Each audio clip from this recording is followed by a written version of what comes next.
Hello and welcome. Good morning, good afternoon, and good evening.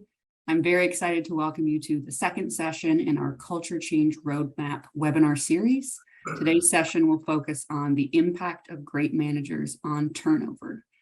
I'm Nellie Stansbury, Dennison Consulting's Director of Digital Marketing, and today I'm joined by several other members of the Dennison team, Jay Richards, Raul Gomez, and Dr. Margaret Gorman. I'll briefly introduce them in a little bit more depth in a moment, but before I overview our firm and introduce Jay and Raul further, turn things over to them, I'd like to encourage you all to utilize the chat and Q&A features below. Please test their functionality by sharing where you're joining us from. Our team will monitor your comments and questions throughout, and we will also pose to our speakers at the end of their discussion during Q&A. While many of you are likely familiar with Dennison, I'd like to now give a brief overview of the firm and what we do. Dennison Consulting is a firm focused on large-scale culture transformation and leadership development, headquartered in Ann Arbor, Michigan, with a European office based outside of Zurich, Switzerland.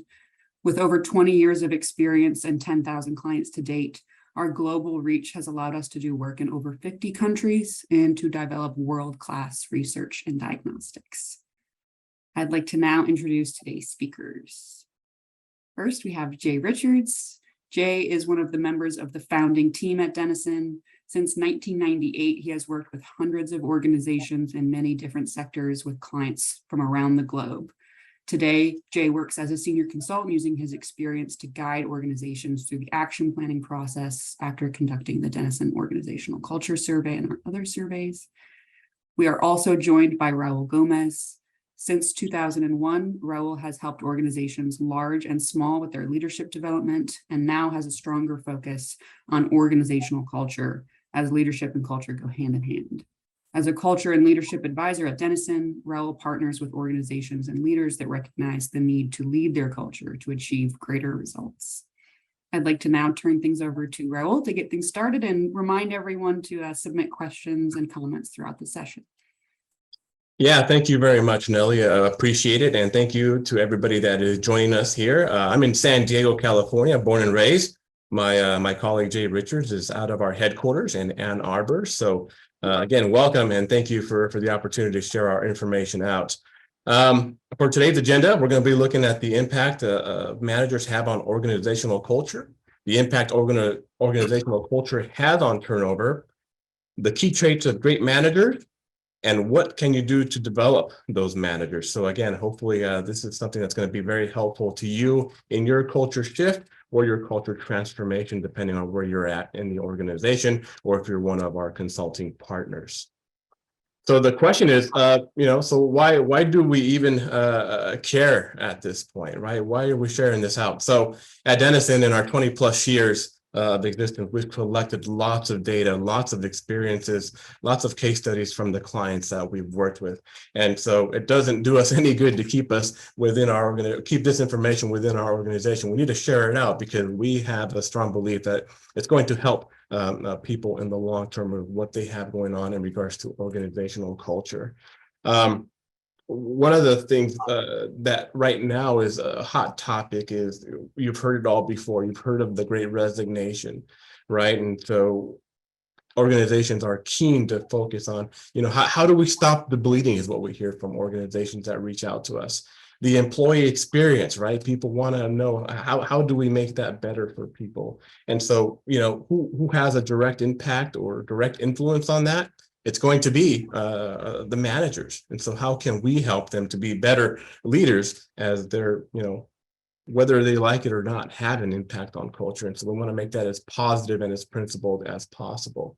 Along with that, we have, kind of fallen by the wayside is the different generations that we have within the workplace as well. So how do we address that? And who's influencing who internally, and so how do we address that to again make it the best culture possible within the organization? To talk a little bit more about kind of the different reasons why we care about the work that we're doing, here's my colleague Jay Richards. Thanks, Raul. Yeah, I mean, I've been blessed to be in this industry and working with organizations to improve culture, improve leadership, and things like that. And you're right. Yeah, one of the bigger issues that you see out there is not only turnover, but getting people in the door, staffing and things like that. And a lot of times when I'm working with my clients, we do talk a lot about turnover, but there's turnover also in the labor pool, how people come to us. And if we don't have great cultures, they won't necessarily come to us. And things have changed a lot. When I first got out of college, the first thing I did was I went to the Sunday papers, right? 3-4 inches thick, and you pulled up the classifieds and you go through and you're excited and you just start looking at things and people that are hiring and whatnot. But that's not the way it's done now. My kids, as they got out of college, they went to their phones. And then they could go on places like Glassdoor, Indeed, and LinkedIn. And what happens is they get an inside view of your organization, okay? They get to see, what's going on, ratings, even comments left about your organization. And for me, being around culture and leadership is really extremely important, because you get to see what's going on. People, I always say people join organizations and they leave bosses, right? And so now it's much more important to really manage what's going on. So what we're going to do as we go through this is talk about what great leaders do. And what I've done is I put together a data set that I've been looking at, okay? And it's looking at how these managers impact the culture, because we know also that the culture impacts turnover and also can impact that labor pool on who decides to come in and work for your company. Because you got to wonder, how many are passing you by because we're not actively managing our culture? So what I did was I took this data set, right? So Denison has a database of 1,000 plus organizations in its culture profile, right? On the leadership, 15,000 plus. We sit on a mountain of data. So what I did was I thought, I want to answer that question. What is the impact managers have on culture? So I looked at 400 managers and the relationship they had to culture. And so what I did is I took these questions that were specifically around managers and created an index, okay? So the managers, they were on a 5-point scale of strongly disagree to strongly agree. And those questions were, I have trust and confidence in my manager interacts with me regularly, and my manager has the knowledge, skills, and ability to be an effective supervisor. And then I took that culture scores, right, that they had for all of those units that those managers managed and created a scatter plot. And so what I did here is, if you can imagine the Denison model, we benchmark, okay? So if you're at the 50th percentile, that is average. It's the top of the bell curve, right? Anything to the right is above average culture. Anything to the left is below average culture. Then what I did with the manager index, now that wasn't on a benchmark, that was actually on a 5-point scale. So I was working with means. So I took all of those, that whole data set of 400, and I just created an average from there. So, and it came to about a 4.1. It looks like a 4 there. And then from there, I took a scatter plot and plotted them out. See, okay, what does it look like? What are these managers doing? Are they presiding over good cultures? And what you see here is up on the top right quadrant, right? Those are the managers that were above average compared to their peers, and the cultures that were above average. And what's interesting is, of those 224 managers who were above average in their relationship with their peers, 94% also presided over above average cultures. Interesting, right? Of the 178 that fell below that 4-point mark, 64% presided over below average cultures. So it shows the relationship, right, of these managers to culture, okay? But then I wanted to find out, that wasn't enough. It's like, okay, what really drives this, okay? I can take the culture items on the Denison Culture Survey, right? There's 48 items. And then I could use a driver analysis where I take those culture aspects, items, and correlate those and see what are correlating the highest. What are the culture aspects that culture correlate the highest with this leadership index. And so these are the things that really appeared, right? Number one, leaders and managers practice what they preach. 2, when disagreements occur, we work hard to achieve win-win. 3, it's easy to reach consensus, even on difficult issues. 4, authority is delegated. There is a clear, consistent set of values that govern the way we do business. 6, teamwork is used to get work done rather than hierarchy. 7, the capabilities of people are viewed as an important source of competitive advantage. We value these people. 8, information is widely shared so that everyone gets the information he or she needs when needed. 9, work is organized so that each person can get the relationship between his or her job and goals of the organization. We understand how what we do fits with where the organization is going. And then finally, 10, leaders have a long-term viewpoint. All of these were the top 10 correlators. Obviously, some of the other ones correlated. These are the top 10. And what does that mean? Yeah, so to sum it up, what I'm hearing from you, Jay, again, thank you for that data.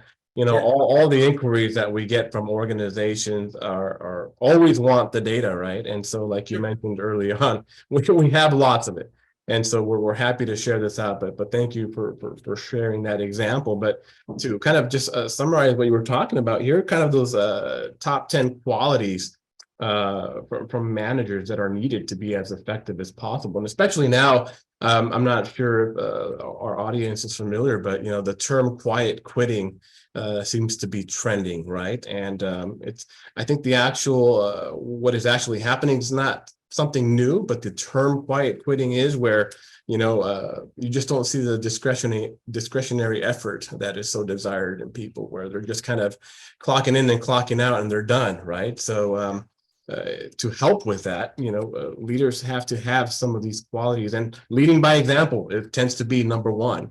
As old school as that sounds, you know, the folks that have the highest impact on culture is going to be that leadership. And so they do have to lead by example because people are watching, right? Yeah, exactly. And it's not, Ro, it's not just old school. It still applies today. You know, just this week I'm coaching leaders, right? And it's really, they understand it's about modeling that behavior.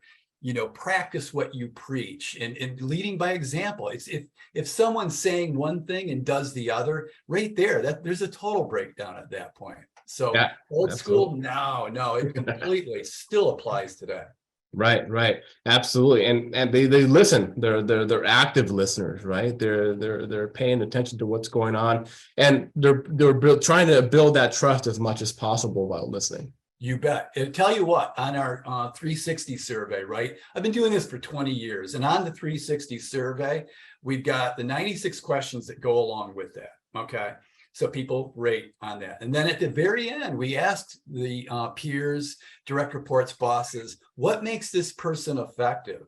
Okay. And if I see, I can literally, if I don't see the report, their profile, but in there on the verbatim side, if I see that word listens a couple of times, I can almost predict that there'll be a high profile, high performing leader. It's something about that word listens. People want to know that they're being listened to. Because listen, really at the fundamental part of listen is respect, that you respect my point of view. Yeah, absolutely. You're spot on. And, you know, we talked about, you know, there's up to 5 different generations in the workplace now. And so you have to be adaptable and highly flexible to listen to those diverse points of views, right? Now more than ever. Trust, delegate. You know, delegation, I always think of empowerment, you know, a few years back when empowerment was kind of that key term, you know, everybody was trying to empower everybody. But, you know, it didn't work out very well because we weren't paying attention as to who we were empowering. So it definitely it comes back now because there does have to be that trust, especially in the workplace now. Oh, for sure. And being fair. I mean, what does that mean to you, Jay, when we talk about being fair as a leader manager?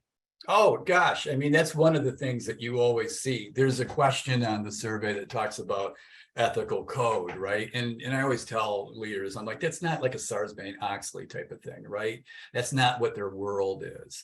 What fair means is that, you're holding people accountable, really is what it means.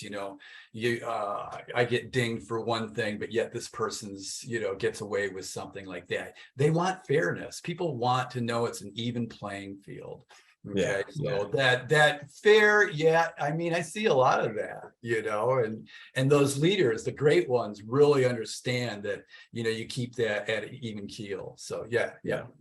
No, and you have to build a team, right? You have to be in development, and you have to be in development at all times. What can we do to increase the capacity of the teams that we're working with as a leader manager? Yeah, I mean, that's to me one of the top 5 things as well. It's to me, you're not just a leader, you're a coach. Okay. So, to me, the play, having 3 sons and having coached so many little sports, what you learn is that, everybody all the coaches get the same kids, right? But it's the one that really coaches them up, teaches them fundamentals, sets goals and where we want to be and things like that. It takes the time to build a team. To me, the one with the best players wins. And so we should apply that as well to our organizations, right? We want great people. A lot of times bad managers are almost afraid of having too good of people because they're worried about their jobs. I remember Dan Dennison used to say at the beginning, right? He used to say, we hire people that are smarter than us. And it's like, hey, that's kind of hard to swallow at first. See, hey, that's actually a really brilliant idea, because you want great people around you. And when you've got great people around you, you've got a great team. But it doesn't just happen. It happens because we develop those people. We build the team. And what goes hand in hand with that is they have to value people. Yeah, we have tasks at hand. We have results that need to be achieved, but we also have to value the people side, because they're the ones helping us achieve that result, right? You bet. And to me, that's a fundamental belief, right? And so I always use, when I'm out there doing culture things, when we talk about the beliefs and assumptions on the inside of the Dennison model, I always talk about Southwest Airlines, right? Southwest Airlines, in one of their annual reports, and I think it still goes because I've talked to people that are there and they know this, they say, we are a company of people, not planes. Okay. And I'm a guy that flies a lot, right? So I know, I'm sorry, there's no difference in leg room between an Airbus and a Boeing, right? Yeah. It's not that way. But Southwest, 45 plus years ago, decided they were going to compete with their competitors, not based on the plane. They were going to compete with their competitors from point A to point B by the knowledge, skills, and the experience they provide by their people. Right? Yeah. They said that. And what's cool, I love little lines like that, because when they said we are a company of people, they capitalized the P. So it told you everything you needed to know about how they were going to come to market, right? Yeah. But you could also have another CEO that says, our employees are lazy, 8 in the gate, need tight controls, they're just here for a paycheck. You don't even have to put that as a statement in your annual report. That's a fundamental belief that leader has, and that will resonate throughout the organizations on your actions, right? Yeah. So you don't have to write that one down, but it's a clear fundamental value that I truly value people, and we don't fake it. Okay. Yeah. We do it in everything that we do. So to me, that's a big part of this, right? Yeah. Valuing people. Yeah, absolutely. And, and the next one here, as we go to number 8, communicates well. And to me, that's always been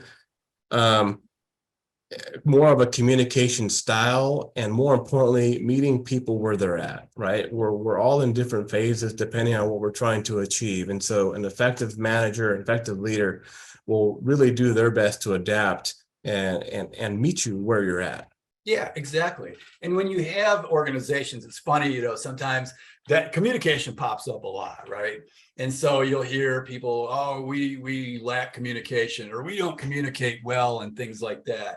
And in poor cultures, a lot of times their answer to that is a company newsletter. And it's like, okay, then we got to communicate, if we're going to communicate better, we got to get the information out. Let's put a company newsletter out. And then what they've done is really just continue to do what they always do, which is they're speaking at people. When a lot of times communicating well means listening to people from the ground up, communicating down, but listening up. And that it's also communicating across functional boundaries. It's a huge, huge part of an organization. And a lot of times it doesn't mean just a company newsletter. It's about how we communicate cross-functionally, how we communicate up, how we communicate down, and things like that. So you use things like this survey, right, to get at that kind of stuff, to find out exactly what people are talking about. Because if you miss the mark, and you make assumptions, we don't improve the culture. It actually can get worse, because then they're like, guess what? They didn't listen to us again. Absolutely. You definitely got to have a baseline. And it's interesting how all these qualities are interconnected on how they impact the culture. But, talk about communicating well, you have to be able to provide that purpose for folks, right? People have to seek that on their own as well, but they need a little guidance and a little coaching from these managers, from these leaders as well. And our surveys, the results that we see, this is creeping up more and more, where they don't really have that connection or see that connection. I'm doing the job, I'm even achieving the result to some degree, but I don't have that connection to my purpose, to my values. And seems to be a disconnect. And more, we're seeing that in our survey results. What are your thoughts there? Yeah, well, I've got a lot there. It's to me, a lot of times this is where we miss the mark as leaders, right? We think, well, why do they care? They're working. Why do they care about this direction? But they're thinking it more of the strategical terms where, they won't understand it or things like that. But no, to me, that's another big one, because they want to know that we're moving in the right direction. Okay. They want to know, because why? They feed their families. They pay their bills. There's a lot for an employee riding on that, but it's even more than that. You want to provide purpose. And what I mean by that is, you get these cool places like Apple, Google, we hear all the sexy organizations. You had Steve Jobs, I think at one point saying, we're here to put a dent in the universe. That's cool, But I got this guy in Battle Creek, Michigan, right? This factory builds boxes, and they're a part of 70 other plants that build packaging. Nothing sexy about that whatsoever. But what he wants to do is he wants to make it meaningful. So how does he create purpose? He starts talking about what it means to build an efficient plant. Okay. And what he's getting at is he's trying to take it down to, if they're successful, what does it mean for me as a human being that's a part of this, right? So when he talks about building efficiencies in the plant, he says, if we do that, then the parent company, the corporate, are going to be more likely to send this work here, because they're kind of competing against their other 70 plants as well as their competitors. But if they send the work to us, we grow. If we grow, we hire employees. And if we hire employees, those are going to be your friends and family and neighbors. So what's our purpose here in Battle Creek, Michigan? Our purpose for this plant is to provide jobs for the city of Battle Creek. And I'm sitting there listening to that, being a culture guy, right? And I'm like, wow, that was very cool, because he took something that's just lofty and he put it down to their level. And I tell you, this is also, of the 70 plants, one of only 4 union shops. Okay. And what do union people do? They're going to think, oh, build efficiencies so you can lay us off. No, but when they say build efficiency so we can grow and hire more people, now they're thinking members. But everybody got behind that. And if you're from Michigan, and I grew up here, you go by the way of the auto industry sometimes. So jobs is something people talk about a lot. So providing that purpose, and really it kind of feeds into that last one, big picture thinking, right? Those are almost two related to each other. But yeah, providing that purpose gets people motivated, and they had successful. I watched their culture go from, we call that donut of doom with a Denison model I'll show you shortly, with no color at all. They rank at the bottom of everything. They took that out to the third quartile within 2 years. He built a culture of people that were motivated to work for that facility. No, that's absolutely right. And like you said, with big pictures thinking, we hear this from leaders and CEOs all the time, right? It's I wish our managers were more like leaders. I wish they thought more like leaders, right? You hear that all the time. And so again, for a manager to be truly effective, they have to take those opportunities to truly lead versus just manages the resources around them. And so, that big picture thinking and communicating that out along with that purpose and allowing people to seek that out, those are definitely opportunities to lead, right? Oh, you bet, Ro. I mean, when you think about it, we're talking about managers a lot while we're talking here, right? And managers manage, okay? They manage schedules, they manage process, they manage a lot of things. And you can get wrapped up in that, right? But what we're talking about is you also have to be a leader, which means, yes, you do have to be a role model. You do have to listen. You have to take in diverse points of view, trust and delegate. If you don't delegate, you take on too much yourself. You be fair. You build that team. You value people. You communicate well. You provide that purpose, and you're golden. At least this is what this data set's kind of telling us, right? Yeah. So from our perspective, as you know, Jay, when managers are able to be flexible and adapt to the situation at hand, it can definitely lead to trust, right? When managers take opportunities to lead, it can definitely lead to respect, right? And so, especially now, they have to be adaptable and flexible more than ever, because we have, remote teams, remote employees, the managers and leaders themselves are remote. So these interactions, they have to be high touch points, they have to be meaningful touch points along the way. You bet. And when you look at all these 10, a lot of times when I'm out there, people get confused. They think, oh, a full profile of culture, right? Oh, they must be happy. That's not it. Yeah, truly, they probably are happier than, say, someone, in a poor performing, but it's more about the respect piece. They feel respected for what they do. They feel respected for the skills they bring to the table. They feel respected as a human being. So that's some really cool stuff.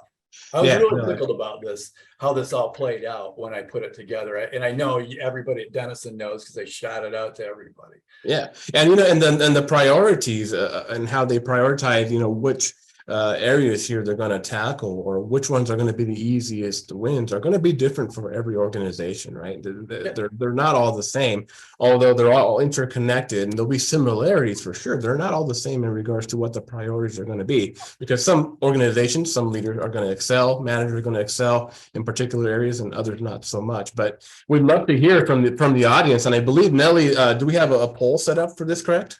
We do, yes. So the question that I'm launching now, we would love to hear from you. Of these top 10 correlators, which 3 qualities or traits of managers resonate most with you? So give you a minute to make some selections there.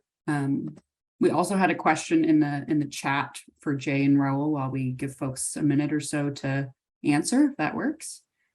I just realized when it popped up, Nellie, that I tried to click on one, and of course it says host and panelists cannot vote. I'm biased. Jay. I'm sorry, Jay. But we did get a question that one of our participants wrote that they were surprised that provides purpose was not further up on the list. And what was that saying? Yeah, I mean, that's just this data set. And that varies, and keep in mind, these correlations are very, you might have a correlator of a 7.1, and that may have been like a 6.8. Okay. So no, to me, when you look at the organization, this is looking at leaders, individual leaders, and how it correlates. When I've done it with organization only, Years ago, I did a study because people would ask me when I'd go out, Jay, what does a high performing culture do? And so what I did is I compiled a data set of 60 companies that have taken the culture survey, but they also took, they had the questions, what would you preserve about the culture and what would you change?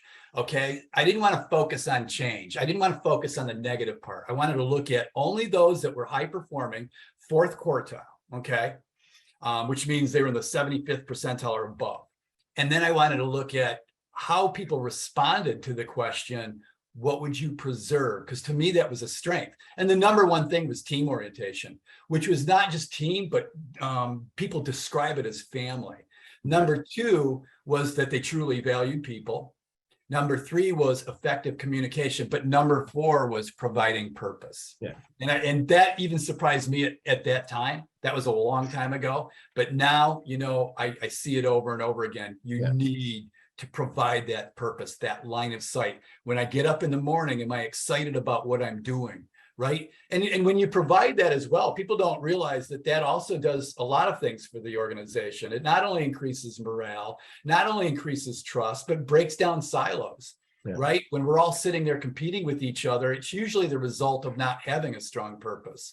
We want to create that purpose. So people are so focused on that. They're focused on competing against the competition, not myself. I understand that what I'm doing with my group, and other groups that I work with will have an impact on all of our success. So great. And in my experience to that question too is, and you talk about what are one of the things that high performing cultures do is, and many won't like this because they don't like the term, but many of them will take accountability.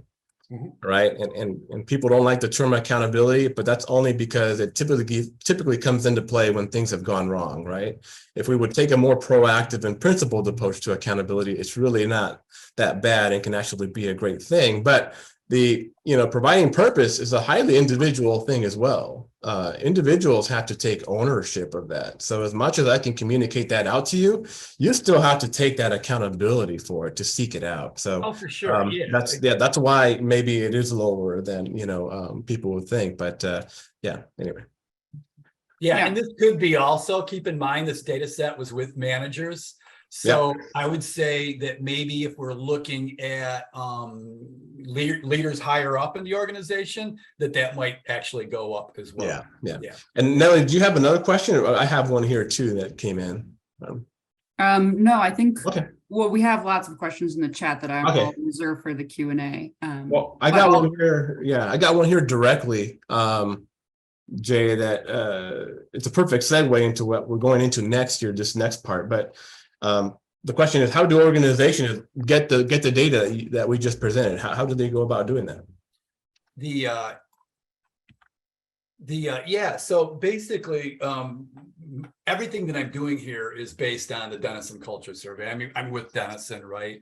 So they've used the Denison Organizational Culture Survey, which is a measure of the culture, 48 questions. We benchmark it against 1,000 plus other organizations. So when we assess you, we're not just using mean scores, right? Mean scores, what people don't realize can vary, right? If I'm asking a question around engagement, like how engaged I am, I tend to rate quite high. So it takes a higher percentile score to get a higher mean score to get a higher percentile, versus if I'm asking a question around, let's say, silo behavior, how I work cross-functionally, I tend to be more critical because I'm thinking about them in my head, right? So it doesn't take as much high of a mean score to get a high percentile score. So what we're doing with the Denison Culture Survey and that benchmark is we wash out that variance. So when you look at the 50th percentile, if I'm 50th percentile with, let's say, the engagement item that I rated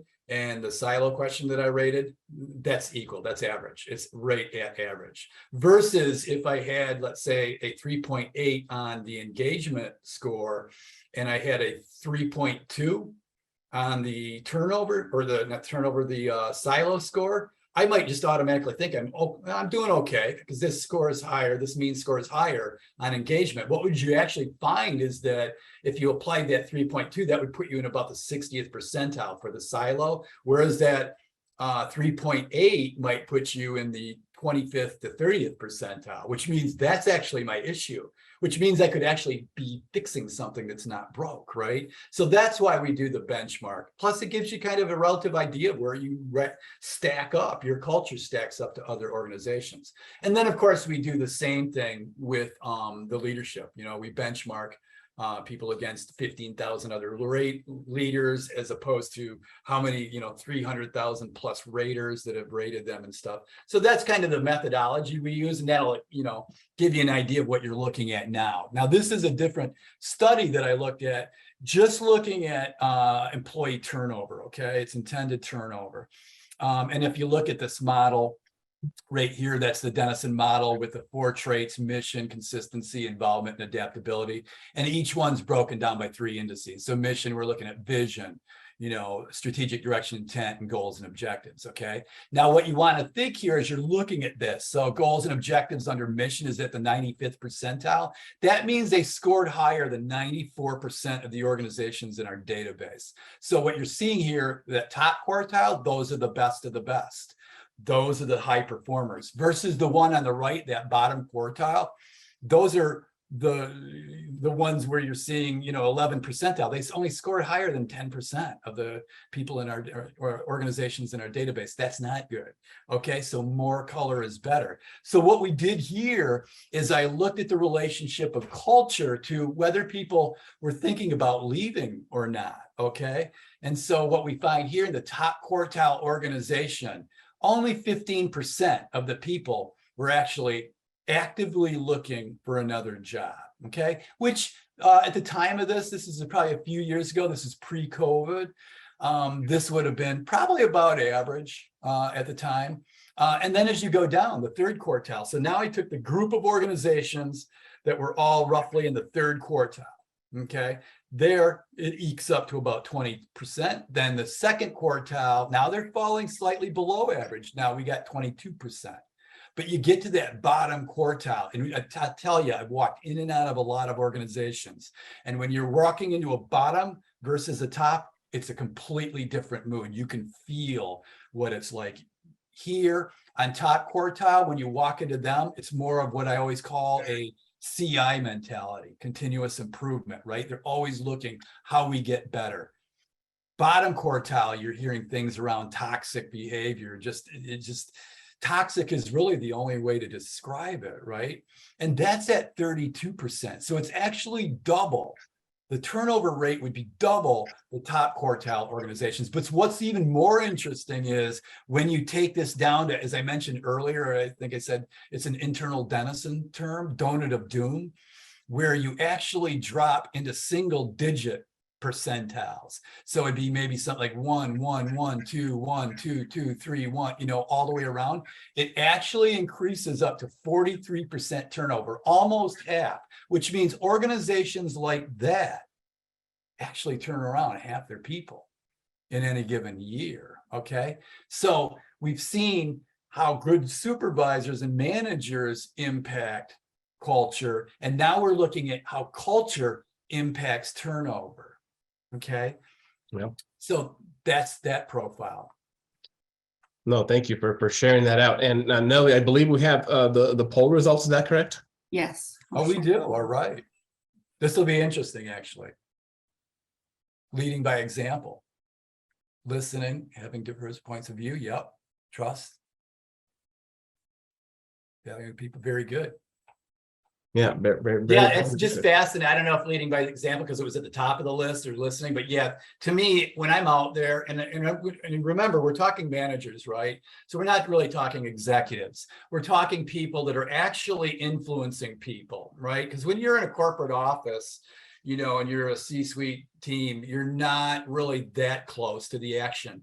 This group and everybody I'm showing right now are really close to the action. So you do need to model good behavior. And I tell you, it's something about that word listening, okay, that carries a lot of weight with leaders. So that was really good. Thanks, Nellie.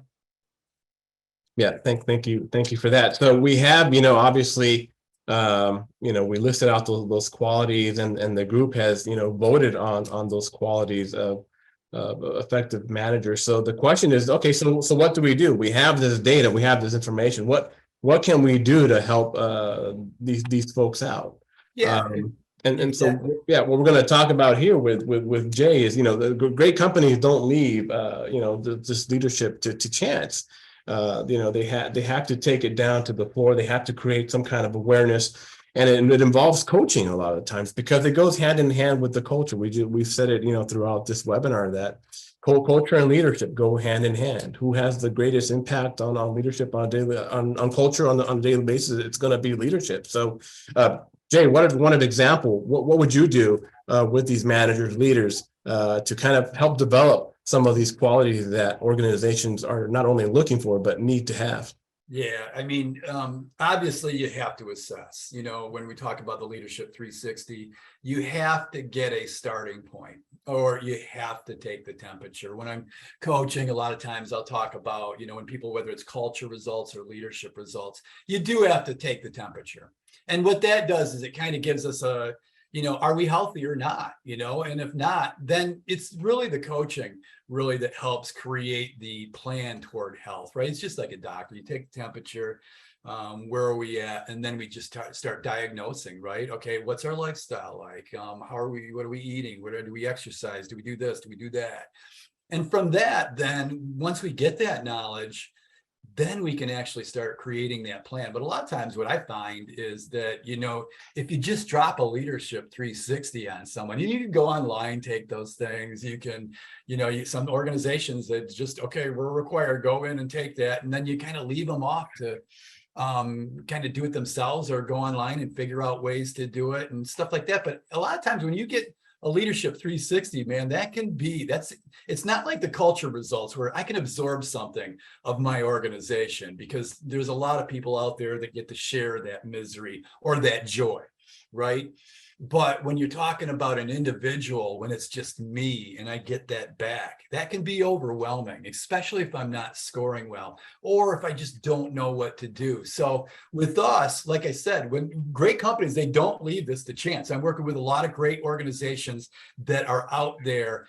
They got a lot of executive leadership programs. They do really well. A lot of organizations do that. But if you talk to a lot of executives, they'll say, this is great. And I love the fact that we do this and we spend the money on that. But boy, I could have used that maybe when I was a supervisor or a manager starting out. Right. But a lot of times we're left out there to just kind of figure it all out. And that's not fair. So what we do is we try to get great organizations, develop programs. So what we do a lot of times when I'm out there, Raul, is we start with the 360, but then with the organizations at this level, okay, we want at least 3 coaching sessions. We want to get in there and talk with these people. And I tell you, the conversations are all different from leader to leader, right?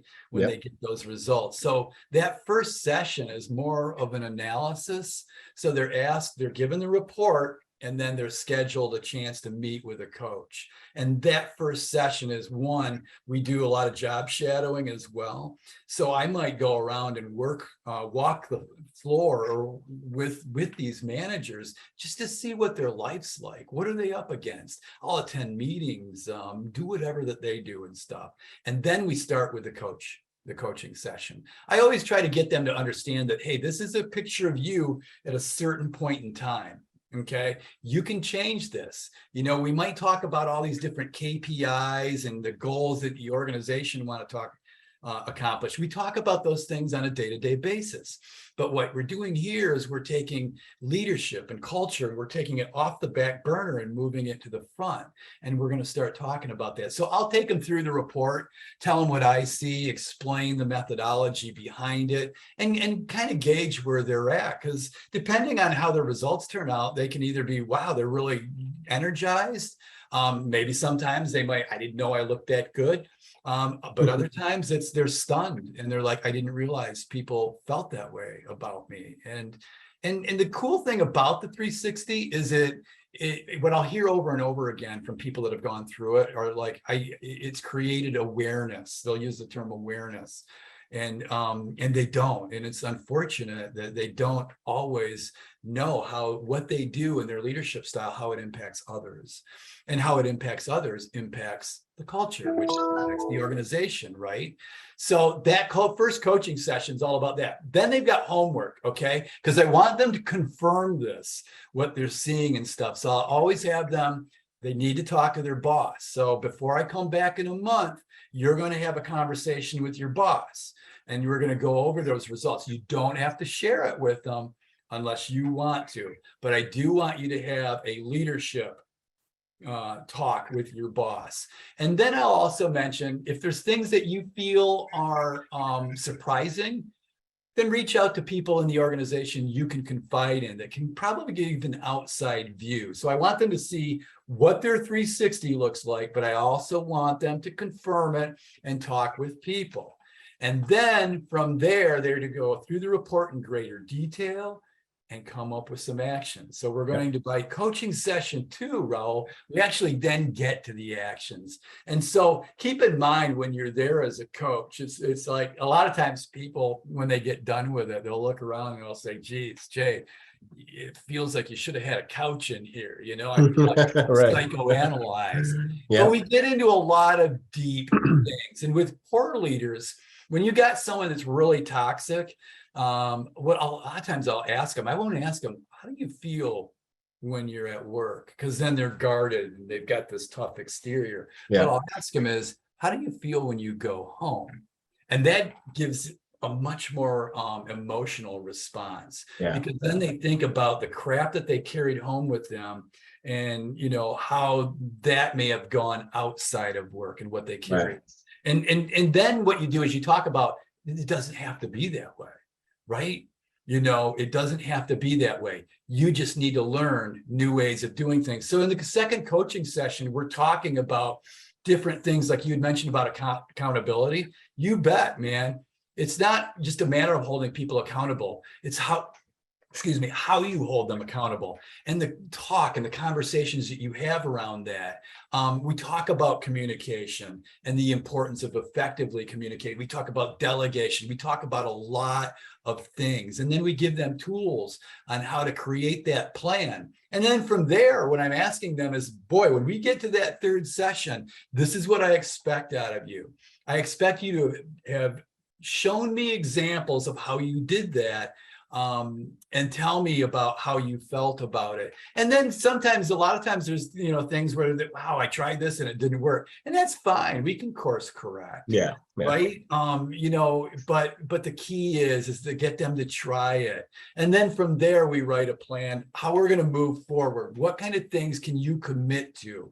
And by the time you're done this, you're over a 3-month period where they've developed a relationship. Now, I haven't been with them for the full 3 months. I've been there in 3 separate sessions, but I'm helping guide them in that, and I'm setting goals. And by that time, you know, basically on coaching session 3, you're kind of setting them free. But usually when I'm in these organizations, I'm in there a lot. So I'll see these people and, you know, check in with them just naturally and stuff like that. But then they've got their plan for a year. Now, to hold them accountable, we always talk about reassessing. Okay.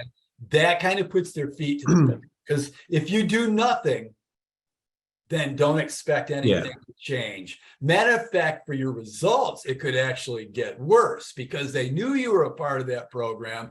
They knew they assessed you. And if they saw no effort to change, that people will actually start rating you lower. So that really kind of works well. You know, executives, they get the big bucks in terms of development, and probably coaches that meet with them regularly. A lot of times with this, we're talking hundreds and hundreds and hundreds of people that we are out coaching in these organizations. So, you know, from a budget standpoint, you can't really be with them on a weekly or monthly basis. But this seems to actually work quite well. You can definitely do more damage than good if nothing changes, right? You bet. You bet. So, you reminded me of something too, where after leadership sessions, I would have people come up to me and they'd say, you know, I wish I would have had this 10 years ago. I wish I would have had this 20 years ago. It's like, wow, man, we need to get to these younger generations for sure with this type of work. And I love Go A ahead. lot of times I tell people, that are upset, like with things going on at work, or even sometimes going at work at home. I mean, I got my relatives always ask me questions and stuff like that. And what this is a plan for change. If we don't have a plan for change, it becomes chaotic and we just keep doing what we're always doing and we're always stressed. But if we actually get them to put this plan together, there's a sense of control that you get, right? Yeah. You feel I've got control, but with that reassessment out there, they know that because you're not going to affect everybody. You wish you could get 100% to change, but if I can get anywhere from 50 to 80% to change, I'm happy. Yeah. So, and leaders, VPs, executives, they love to see this reassess point, because the question is anybody ever fully coached or fully developed, right? We get that all the time. So it's right. to be able to see reassess here is great, because we do kind of have to start over depending on what the skill set is that we're trying to achieve. Yeah, I mean, like I said earlier, this right here, these are leaders early in their career for the most part, but you never stop learning. I continue to learn, from other people. I always look for new and cool ways of doing it. But because I've become, I know this this body of work, right? I know when I see good, and if I see good, I share it. Just like the guy in Battle Creek, I thought that was a brilliant way. So he taught me something, and I've had people that I've coached through the years as they got into it and helped improve their own skills that come back and shared things with me that I still add on today. At various levels, we're as human beings, we're always growing for sure. It's the whole when one teaches, two learn, right? Yeah. So Nellie, you have some questions out there for us? Yeah, I do. Margaret, did you want to chime in first before we turn over? No, I didn't. I just knew we had some questions, so I wanted to pause the speakers to make sure that the audience has a chance. Yeah, we've got a lot of wonderful questions. Thank you, everyone who's written in. Here's a good one. How do we crack the code with legacy cultures that have served our senior leaders well? They are the ones that must change the most. Yeah, well, exactly. Boy, that's the legacy culture is you got to get that, and one pointed out to show it. So once again, when I said the 360 is a way of creating awareness, but so is the culture. Okay, and so when you could put a profile of how you rank against 1,000+ other organizations in front of a leadership team that just doesn't seem to want to change, you'll get their attention. But then usually when we're in there, we're also talking to them about how it's impacting performance. Because Dennison, since the get-go, I mean, it goes back to Dan's original research, is how culture links to performance. So when I'm in there with clients like that, I'm having to sell them on it. Now, when I get in there and let's say the results are bottom quartile, the first thing that's going to happen is they're going to attack the methodology. But as Nellie, as you said earlier, we've done this with 10,000 other organizations. So if it's wrong with this one, it was wrong with everybody. So, and that's usually an easy thing to do. And then once you get them over that, then it's really, getting in. A lot of times we'll go in and do one-on-one interviews. And why I'm doing one-on-one interviews with a senior leadership team, because I want to see if I put them all in a group, they're going to conform, because there's probably some group thing going on there. Yeah. But if I can get them one-on-one, then what I can do is determine whether, do they really want to change? I mean, are they really truly in agreement? Or is there something there I can work with and leverage? And if so, that's great. But the key is to get them to think about performance and not preserving what's comfortable. Yeah. And so and it's highly likely too, Jay, that we found in our work that there are going to be some legacy things that we can preserve. But and keeping an eye on that as well, versus just shutting everything down. Right. And at some point, and I don't mean to be, cold or rude or whatever, there's sometimes even with me where I realize I got to cut bait on this company. I had one company that the president of the organization did not like the results and asked me, could we take out the hourly because they're not educated? Maybe they didn't understand the survey. and would the results change? And I was like, I can't. I'm like, you know what? You're the first one that's going to have to go through this leadership program. It was like, I couldn't believe you said that. That's right. Right? It was like, wow, and but they didn't get it. So eventually we just, stopped working with them. But that's not the case. Most times when organizations come to us, they come to us because we are experts. We do know what we're doing, and we've done it over and over again. And so if they're willing to change, and like I said, when I go into these places, I do have, I use a lot of psychology, but it really is that focus on performance, because at the end of the day, if we do nothing will change. If not, it might even get worse. But if we do something, I'll give you tons of examples. I'll tell them, here's an example of, 5 to 10 different companies just this year that are improving. Okay. So, yeah, but it's what your good question is a good one, because those are probably the toughest. When you got protectors of the realm, those are the toughest nut to crack. But Absolutely. you do it by the focus on what it means for the business. Thank you both. Yeah, we have another follow-up sort of question to that, which is, how often do you still run into old school management beliefs? The gotta be tough, don't let them out of your sight, keep them in line type of beliefs. And Well, those are, to me, those are my favorite. I always tell my kids, as long as there's crappy managers out there, dad's going to be gainfully employed, but it's also because I really enjoy, a lot of times they don't want to be that way. Now, there are some that are, don't get me wrong, but it's because they've been mentored. So remember, at that level in which we are all individual contributors, eventually I become a manager, okay, or a supervisor, or whatever. And I do so probably because I've either been around the longest, I've got knowledge, or I'm reliable. But we don't put a lot of thought into, can this person lead people? So what happens then, we are suddenly elevated. So now there's the few, right? Those that are supervisors. But what happens when you see up at the higher levels, the good managers are the ones that just weeded out by, they didn't fall by the wayside. So when you get in there, then for me, getting in there and working with those types of individuals, if I'm going to see tears while I'm working with it, it's usually going to be there, because that 360 is a huge eye opener. Believe it or not, what they'll typically look like is their self-score with those types of people will be completely full. They would have literally given themselves 7, 7, 7, 7, 7 on everything. But then they get their boss, peer, and direct report, their combined other profile, and it's the exact opposite. That wakes you up. And somebody just said, responded saying, every year it's less and less. Those are people are. Yeah, well, let's hope so. They're retiring, right? Yeah. Yeah, well, yeah, no, but unfortunately, the retirees indoctrinate new people. Yeah, that's true. An organization right now where they always talk about the good old days. Yeah. And man, when you talk to the guys and get them one-on-one, the good old days were not really that good. Yeah. But you got to get rid of that legacy culture, because it's become muscle memory to complain. And so one of my favorite are replaced with a whole new group of people. So yeah, one of my favorite jokes to tell is, how many psychologists does it take to change a light bulb? Right. And the answer is 1, but the light bulb has to want to change. Yeah, exactly. Right. What else, Nellie? Anything else?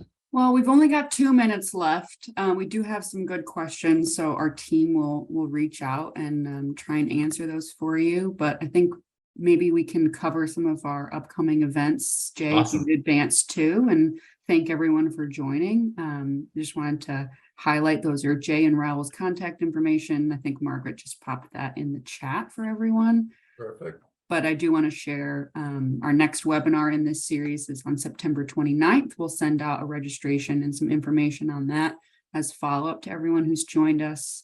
We've got our certification workshops listed there, including our Latin American certification in Spanish.